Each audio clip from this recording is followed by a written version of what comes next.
Prendre un bon et nouveau départ n'est pas chose facile. Nous avons vu la dernière fois que l'homme n'ayant pas la certitude de son lendemain avait indéniablement besoin de l'aide de Dieu. Sans ce dernier, prendre un nouveau départ, c'est aller droit dans le mur. Bien que nous ayons une certaine responsabilité dans cette initiative, Dieu seul a ce qu'il nous faut pour prendre un bon et nouveau départ. Lamentation 3:22, la Bible dit « Les bontés de l'Éternel ne sont pas épuisées, ses compassions ne sont pas à leur terme. Elles se renouvellent chaque matin. » Aujourd'hui, nous qui nous sommes réveillés, les bontés de l'Éternel se sont renouvelées dans notre vie. C'est donc pour nous l'opportunité de prendre un nouveau et bon départ spirituel, de réécrire notre vie avec Jésus et de la marquer d'exploits. Selon qu'il est écrit dans Psaume 30, « Avec Dieu, nous ferons des exploits. » Vous me direz, frère, c'est bien beau ce que tu nous dis, mais la question qui se pose est comment prendre un bon et nouveau départ spirituel avec le Seigneur Jésus. Eh bien, c'est le sujet que nous allons développer aujourd'hui. Intro.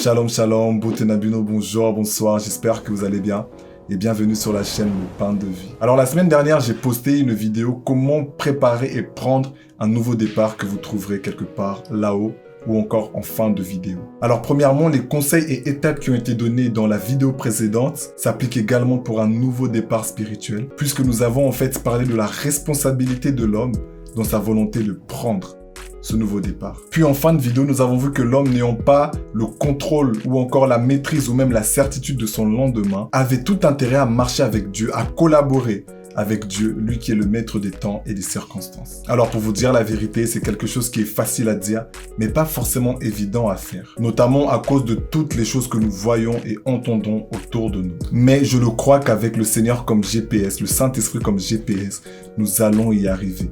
À condition, bien sûr, d'être en bon terme avec le Seigneur. Comme la Bible le dit dans Amos 3:3, est-ce que deux hommes peuvent-ils marcher ensemble sans se concerter? Raison pour laquelle nous avons besoin de prendre un nouveau départ avec le Seigneur, un nouveau départ dans lequel nous prendrons le temps de le concerter. Commençons. Alors cette vidéo sera décomposée en deux parties. Sont concernées par la première partie les personnes qui connaissent déjà le Seigneur, mais qui sentent qu'ils ne sont pas là où Dieu veut qu'ils soient. Qui sentent que Dieu les appelle à faire plus, mais ne savent pas forcément quoi. Sont aussi concernées les personnes qui ont cette sensation de stagner, ou encore les personnes qui seront frustrées par leur relation et marche avec le Seigneur pour diverses raisons. Une volonté de méditer la parole qu'ils n'arrivent pas à mettre en pratique, une vie de prière qu'ils n'arrivent pas à atteindre, ou encore la voix de Dieu qu'ils n'arrivent pas à entendre, pour diverses raisons. Seront concernés par la deuxième partie, les personnes qui ne connaissent pas le Seigneur ou qui l'ont connu mais l'ont abandonné pour X raisons et ne savent pas comment revenir à lui. Seront aussi concernés les personnes qui sont victimes de la culpabilité satanique. Alors si tu t'es reconnu dans l'une des personnes, je prie vraiment à ce que cette vidéo puisse t'aider à prendre un bon et nouveau départ avec Dieu. Commençons donc par la première partie. J'aimerais commencer en disant ceci. Lorsque Dieu nous a créés et choisis, parce que la Bible dit, ce n'est pas nous qui l'avons choisi, mais c'est lui qui nous a choisis, c'est parce qu'il avait et a un but précis à nous faire atteindre. Du côté de Dieu, les choses sont claires et précises. Il nous aime et il nous l'a manifesté, par exemple, en nous donnant Jésus et son esprit. Il sait exactement ce qu'il veut faire avec nous.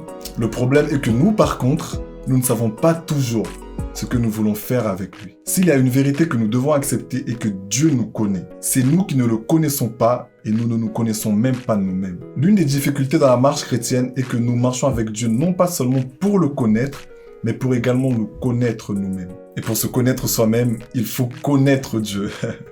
Bon, on va vraiment commencer cette fois-ci. Alors pour une meilleure compréhension, je vais partager mon témoignage et mon expérience personnelle pour donner des points clés pour prendre un bon et nouveau départ avec le Seigneur. Premièrement, ce nouveau départ spirituel est réellement une opportunité pour chacun d'entre nous de revoir notre marche avec le Seigneur. C'est pourquoi, selon moi, la première étape pour prendre un bon et nouveau départ est de revoir ou encore se questionner sur ses motivations. Car Dieu sonde et connaît nos motivations. On peut se mentir à nous-mêmes, mais pas à Dieu. Le psalmiste en était tellement conscient qu'il dira dans les psaumes 139 « Sonde-moi, ô Dieu, et connais mon cœur. Éprouve-moi et connais mes pensées. » Alors quelquefois, le meilleur moyen pour faire le point sur nos réelles motivations est d'observer comment est-ce que nous réagissons lorsque nous passons par des moments d'épreuve avec Dieu. Est-ce que j'ai tendance à retourner à mon ancienne vie ou est-ce que j'ai tendance à m'accrocher à Dieu malgré l'épreuve. Cette observation peut aussi nous aider à répondre à la question, est-ce que je suis venu pour la main de Dieu ou est-ce que je suis venu pour le cœur de Dieu? On pourrait par exemple se demander aussi, qu'est-ce qui m'a motivé à donner ma vie à Dieu? Et aujourd'hui, après tant d'années, qu'est-ce qui me motive encore à continuer cette marche avec lui? Car nos motivations peuvent changer avec le temps. Nous pouvons bien commencer et après quelques temps, nous écarter complètement du chemin. Paul dira aux Galates, vous couriez bien, qui vous a arrêté pour vous empêcher d'obéir à la vérité? Alors je vous dis cela, car cela a été mon cas. Lorsque j'ai donné ma vie à Dieu, ce qui me motivait était de le connaître. J'avais soif de connaître celui qui m'avait sauvé, la personne avec qui j'avais décidé de passer l'éternité. Pour cela, je pouvais passer toute la nuit à méditer la parole de Dieu. Je pouvais commencer à 23h et terminer à 5h du matin. Pour ceux qui m'ont connu en 2013, je ne parlais pas beaucoup. Même aujourd'hui, je ne parle pas beaucoup. Sauf lorsqu'il s'agit de parler de Dieu. J'aimais parler de Dieu, jusqu'à ce que même certaines personnes commençaient à me donner des titres. Le Rayman, le docteur, etc. Et petit à petit, sans m'en rendre compte, à cause de tous ces éloges, l'orgueil commençait à monter dans mon cœur et mes motivations commencèrent à changer. Je commençais à oublier pourquoi est-ce que je lui avais donné ma vie. Moi qui autrefois méditais pour connaître Dieu sincèrement, moi qui cherchais premièrement le royaume des cieux, je m'étais mis à méditer la parole pour choquer les gens, pour éblouir, pour faire crier les gens avec toutes les révélations que Dieu me donnait. Je voulais dire ce que les gens n'avaient encore jamais entendu. Orgueilleux que j'étais, je voulais montrer que moi aussi, Rabbi, j'avais la connaissance de la parole de Dieu pour ma propre gloire. C'est pourquoi nous qui demandons plus d'onction, plus de prophétie, de voir Dieu, de grimper dans les dimensions. Qu'est-ce qui nous motive à faire ces demandes? Nous désirons plus de Dieu, oui c'est bien, mais dans quel but? Qu'est-ce qui motive réellement ce nouveau départ spirituel?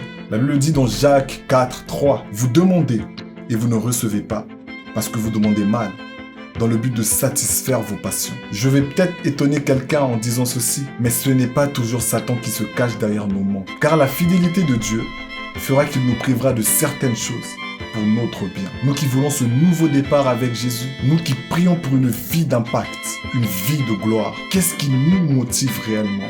Quelles sont nos motivations derrière cette initiative? Car la prière que Dieu exauce n'est pas forcément celle qui vient de la bouche, mais c'est celle qui vient du cœur.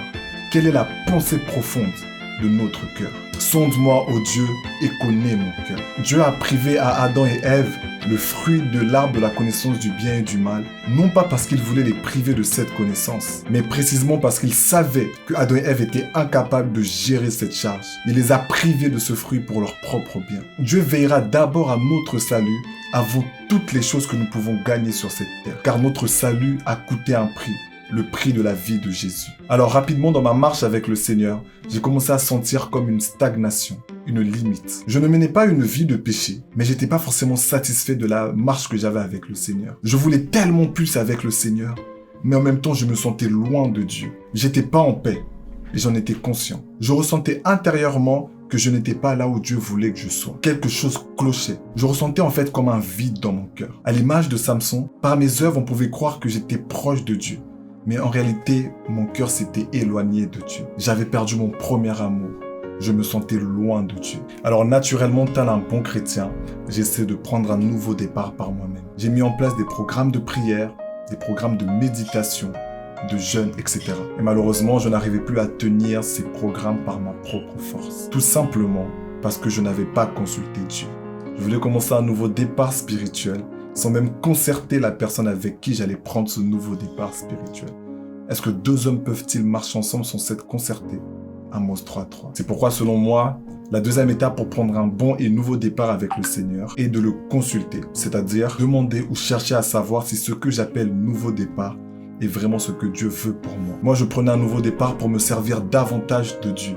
Mais Dieu, lui, voulait que je retrouve mon premier amour, mes premières motivations. Pour certaines personnes, Dieu désire d'abord que tu libères cette personne que tu n'arrives pas à pardonner. Pour d'autres, cela peut être une relation amoureuse dans laquelle tu te trouves, ou encore les personnes avec qui tu marches, voire même des fois une vie de compromission dans laquelle nous nous trouvons. Pour certaines personnes encore, Dieu désire que vous arrêtiez de le chercher pour sa main et de commencer à le chercher pour son cœur. S'il y a une chose que j'ai retenue dans cette étape, et que lorsque nous prenons un nouveau départ avec l'approbation de Dieu, nous ressentons une paix intérieure. J'aime ce que Moïse avait dit à l'Éternel dans Exode 33. Moïse lui dit, « Si tu ne marches pas toi-même avec nous, ne nous fais point partir d'ici. » Est-ce que tu peux dire avec moi, « Seigneur, ne me permets pas de prendre ce nouveau départ si toi-même tu ne m'accompagnes pas. Seigneur, ne me permets pas d'avancer si toi-même tu ne m'accompagnes pas. Je ne vais pas faire semblant.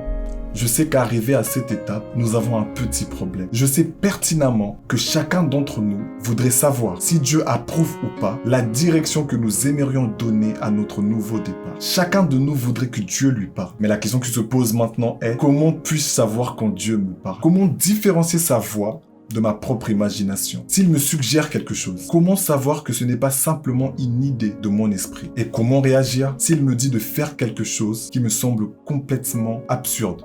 Ou encore qui, pour moi, n'a aucun sens. Dans Job 33, la Bible dit « Dieu parle cependant, tantôt d'une manière, tantôt d'une autre.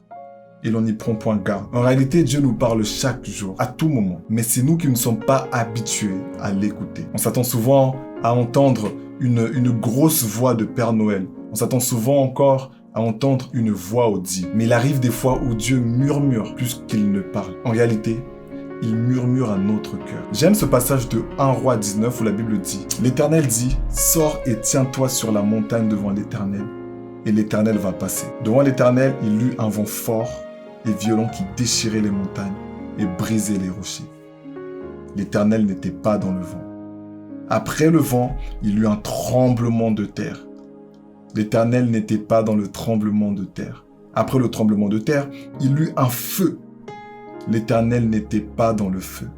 Après le feu, il eut un murmure doux et léger. Quand il entendit, Élie s'enveloppa le visage de son manteau, sortit et se tint à l'entrée de la grotte. Et voici qu'une voix lui fit entendre ces paroles. « Que fais-tu ici, Élie ?» La Bible dit encore dans les lettres aux Romains chapitre 8, « Mais l'Esprit lui-même intercède par des soupirs inexprimables. » Par des soupirs inexprimables. On reconnaît de mieux en mieux la voix de Dieu à mesure que nous entrons davantage dans sa présence et que nous apprenons à le connaître. Une femme a écrit, en réalité, je n'ai jamais entendu sa voix de manière audible, mais j'ai appris à sentir dans quelle direction il voulait me mener. Et surtout, à ressentir sa présence de manière réelle lorsque je le cherche de tout mon cœur. Elle déclare que l'Éternel se laisse trouver. Pour savoir si vous entendez vraiment la voix de Dieu, posez-vous les questions suivantes. Premièrement, ce que j'entends s'accorde-t-il avec les Écritures? Car Dieu ne nous dira jamais quelque chose qui soit contraire à sa parole. Mais cela implique donc de méditer sa parole. Deuxième question, ce que j'entends s'accorde-t-il avec le caractère de Dieu? La Bible nous fournit beaucoup d'informations concernant le caractère de Dieu. Je dirais même que une grande partie du caractère de Dieu a été révélé par la personne de Jésus-Christ. Je sens dans mon cœur que je dois approfondir un peu plus cette partie, car cela va vraiment aider une personne dans son nouveau départ spirituel. Et aussi parce que je sais combien il est frustrant d'avoir l'impression que Dieu ne nous parle pas. Frustrant de ne pas savoir reconnaître la voix de Dieu. Je commencerai en disant que la première voix avec laquelle Dieu nous parle est sa parole. Bien que la prière par définition est un mouvement de l'âme tendant à une communication spirituelle avec Dieu, en gros, la prière, c'est une communication, encore une discussion avec Dieu. Nous en avons fait des moments de requête, des moments où nous venons nous décharger auprès de Dieu, ou encore des moments où nous venons donner des instructions à Dieu. On nous a toujours enseigné, c'est bien de prier, mais il faut aussi laisser le temps à Dieu de parler, d'écouter Dieu. Face à cela, j'ai toujours répondu, je veux bien écouter Dieu.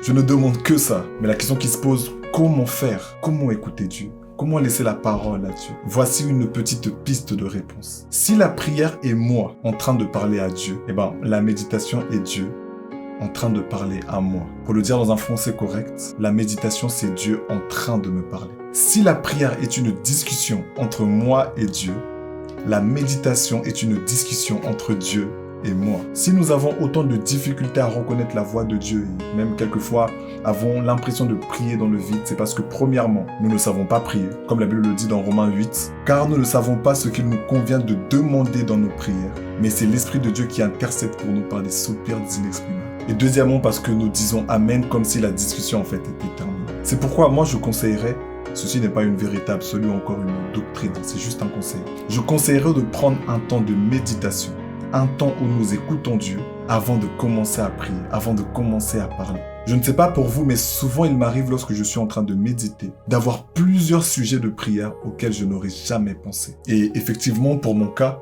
à chaque fois que je procède dans cet ordre, méditation puis prière, je sens que je prie dans la direction de Dieu, car il m'a parlé à travers sa parole juste avant. Parce qu'au final, Dieu sait de quoi j'aurai besoin dans la journée. En réalité, il n'y a pas de vie de prière sans vie de méditation. J'aimerais fortifier une personne en lui disant que passer du temps dans la présence de Dieu est en réalité l'idée de Dieu. C'est la pensée de Dieu. Dieu a toujours désiré habiter avec sa création, et ce, depuis le commencement. Il crée Adam et Ève. Ces derniers pêchent et se cachent de sa présence, en montrant clairement à Dieu que sa présence sainte était devenue insupportable pour eux. Alors Dieu ne désirant pas que Éden, qui était un paradis pour eux, devienne un lieu de honte, de peur et de culpabilité pour eux après leur acte. Alors pour leur bien-être mental, il décide de les sortir pour un petit moment de sa présence, mais leur promet une échappatoire. Puis Dieu décide de marcher avec un homme, Abraham, au travers duquel il promet d'habiter et de bénir toutes les nations de la terre. On voit encore plus tard dans le désert qu'il demandera à Moïse de lui dresser une tente dans laquelle il viendrait se poser pour communiquer avec son peuple. Et aujourd'hui,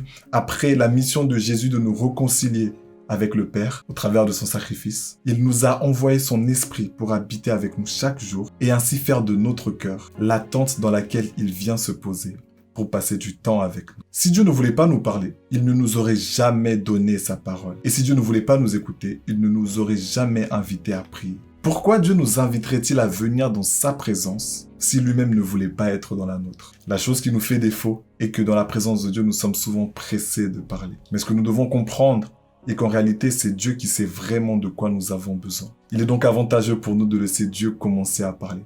Vous savez pourquoi? Ça va peut-être t'étonner, mais tout simplement parce que Dieu est Dieu et que nous ne le sommes pas. Non, plus sérieusement. Parce que le diable a peur de celui qui sait écouter et reconnaître la voix de Dieu. Nous périssons parce que nous manquons la connaissance de Dieu. Et cette connaissance, nous l'avons dans sa parole. Paul dit dans la lettre aux Philippiens, « Mais ces choses qui étaient pour moi des gains, je les ai regardées comme une perte à cause de Christ. Et même je regarde toutes ces choses comme une perte à cause de l'excellence de la connaissance de Jésus-Christ mon Seigneur, pour lequel j'ai renoncé à tout. Je le regarde comme de la boue afin de gagner Christ. » Paul avait reçu la délivrance de toutes ces choses qu'il considérait comme de l'or, comme un gain, simplement par la connaissance de Christ. La Bible déclare, vous connaîtrez la vérité et la vérité vous rendra libre. Cette vérité porte un nom, Jésus-Christ. La délivrance commence lorsque nous entendons parler de Jésus-Christ. À l'image de Lazare, Jésus est venu nous libérer. Notre travail à nous est d'ôter la pierre qui bloque la voix de Dieu en disposant notre cœur à l'écouter. Puis par la prière de combat, en utilisant l'épée qui est la parole de Dieu, couper les chaînes qui nous emprisonnent et nous éloignent de Dieu.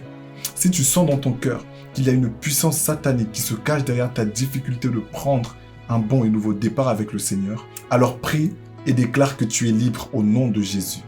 Utilise comme épée cette parole qui déclare que Christ est venu libérer les captifs.